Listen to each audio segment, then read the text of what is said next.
वारिस साहब इस बात को आप समझिए कि जब एक प्रोटोकॉल है, मैं ये नहीं कह रही हूं कि तेलंगाना सरकार ने जो किया वो गलत, सही किया, वो गलत किया, लेकिन वहां अगर ये नियम था तो उन लड़कियों ने उस नियम का पालन किया है। आचार्य विक्रमादित्य उस नियम का पालन करते हुए वो अपना मंगलसूत्र, कान के झुमके, चूड़ियां तक उतार कर गई। वहां अभी भी वो लड़कियां इकट्ठा होकर नारेबाजी या हंगामा नहीं कर रही हैं। उनको लगता है कि प्रोटोकॉल है जिसका हम पालन कर रहे हैं।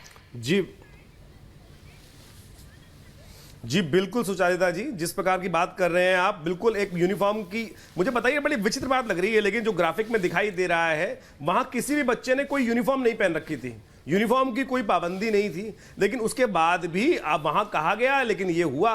लेकिन जिस प्रकार का वातावरण यहां पर वारिस खान साहब बना रहे हैं, वो समझ वारिस पठान साहब बना रहे हैं, बड़ा विचित्र है। ये वही व्यक्ति हैं कि जो हनुमान जी, जो गणेश जी के समक्ष नमन करने के बाद क्षमा मांगते हैं।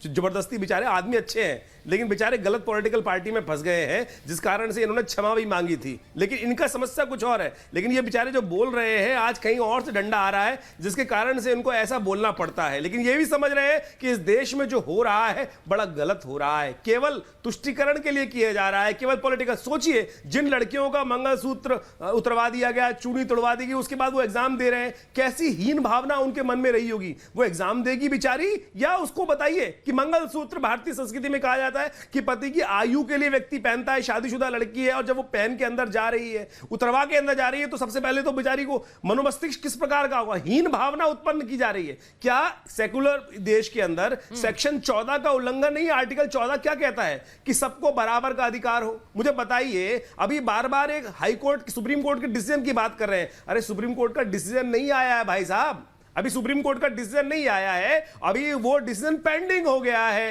हाई कोर्ट चीफ जस्टिस के सामने बात जाएगी, जब डिसीजन आ जाएगा तब उस पर बात कर लीजिएगा। अभी तो आप आसार भी नहीं दिखे, वैसे ही खुश हुए चले जा रहे हैं, आपको अलाउ कर दिया, आपको अलाउ कर दिया। अरे ऑब्जर्वेशन दी है, अभी वो जस्टिस साहब का अभी न्याय नहीं हुआ है, जब न्याय आएगा तब आप विवेचना कर लीजिएगा। लेकिन अभी से ही आप प्रसन्न हो गए, क्योंकि इनको पता है कि वो पूरी तरह से निगलेक्ट किया जाएगा सुप्रीम कोर्ट के किसी भी तथ्य के दृष्टिकोण से नहीं। लेकिन आज इनको जबरदस्ती इस देश में आग लगाने का मौका मिल गया है। ये इतनी सी बात को जबरदस्ती बरगलाने का प्रयास कर रहे हैं, जबरदस्ती इस देश में आग लगाने का प्रयास कर रहे हैं। मुसलमान इस देश का भला चाहता है, लेकिन इन जैसे लोग इस देश में आग लगा रहे हैं। कुछ 2, 4, 5 इनको वोट तो मिलते नहीं है, इनके कोई लोग चुन के आते नहीं है, जहां भी जाते हैं हारते हैं, मुंह की खाते हैं, इनके अपने लोग इनको जूते मारते हैं, उसके बाद भी जबरदस्ती। बात बताइए वारिस साहब, आसिफ खान साहब के पास आ रही हूं, इनके हालत खान साहब के पास एक बार आ रही हूं।